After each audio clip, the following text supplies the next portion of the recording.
There's Express, or I'm just gonna play it low and slow, but let's jump into it. Back here into the Land of Dawn, our second series of the day. TLPH on blue side up against Team Spirit on red.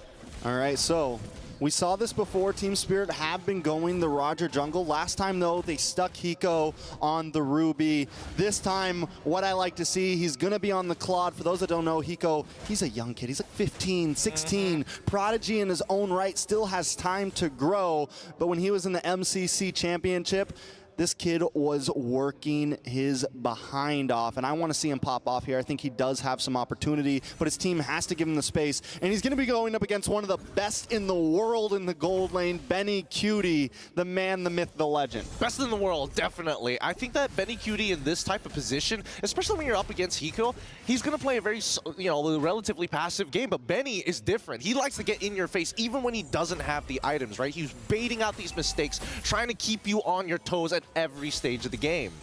So, I mean, Team Spirit taking things slow. Same thing with Liquid Echo. We don't have a Zorn on the field right now jumping in people's faces, but Carl Teasy actually going to jump into Kid Bomba's face right there. Sanford able to get a little bit of poke damage, nothing too major.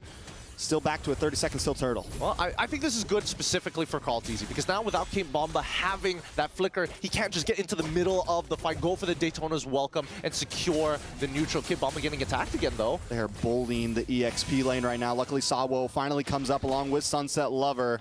Now, we've seen Sunset Lover on the Novaria before. We know he knows how to land those shots. So we have some late game potential here. Him and Hiko. If Marl can pop off, there's some early game possibilities too. Let's break down some of the win cons for Liquid Echo though. All right, it's simply for Liquid Echo. All they have to do is just look for these big flank angles, right? If they can get Hiko out of position, and more importantly, if Marl overextends, there is big punishment coming out from Liquid Echo. They can attack from multiple different sides, and they have an insurance policy of Betty QT. But for Team Spirit, it's a little bit different. They do actually need to fight for these neutral objectives, or at the very least, get Hiko to 3 items. But it seems like they don't want to. They don't want to force anything up front at least. And I'm wondering why they have Sawo on this heavy roamer. They have the ability to kind of get aggressive if they want to. I will say this, Sanford a level ahead of Kid Bomba right now. It could have just been the call. Team Spirit also, you got to think about it. You're behind 2 games already from a previous series. You don't want to throw. You don't want to get crazy. You're up against Liquid Echo.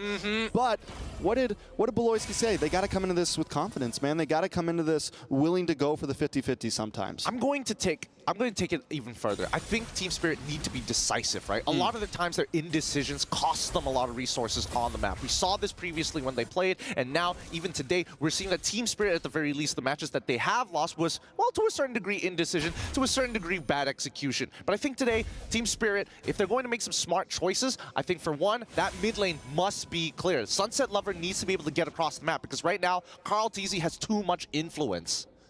All right, so where do we go from here? We're 3.5 minutes in, not a single kill on the board. This is uncanny for what the meta has been lately. Normally, we get at least 3 by 3 minutes. Normally, there's a big skirmish at the turtle, but both teams just taking their time. And I do think it kind of works in the favor of Team Spirit a little bit if they can really get to the late game. But it looks like Marl's going to get a little bit of poke. They want to try to contest for this crab. I think it did go over to side of Team Liquid there.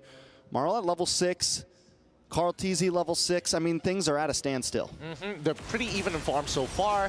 Level 7 is going to be achieved by both junglers at this point of time, but even so, I think it's going to be slow rolling for Team Spirit unless we see Liquid Echo make a significant mistake. But then again, they still have the guiding wins with JP if that does happen, right? And that's the beauty of Liquid Echo. Yes, we want to be aggressive. Yes, we want to make plays, but we also have insurance policies.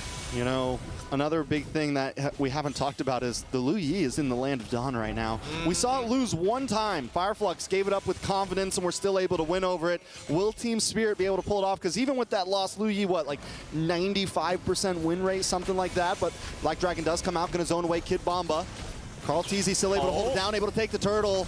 A lot of damage on Kid Bomba. First blood over to JP. Team Spirit now on the run. Diversion comes in though. Marl kind of calls it. Almost able to dash away, but falls. Sanford takes the kill. And this is why you ban Lo Yi every single time. These fast feints, these fast diversions coming out from Lo Yi players have been catching a lot of teams off guard. Usually what we see is pretty atypical of like NIP Flash, where you get into their back lines. But even for these moments like this, Liquid Echo are just playing off of their battle spell. Sanford, be aggressive with it. Use that Petrify petrify whenever you can. When it comes off a cooldown, we'll make another play.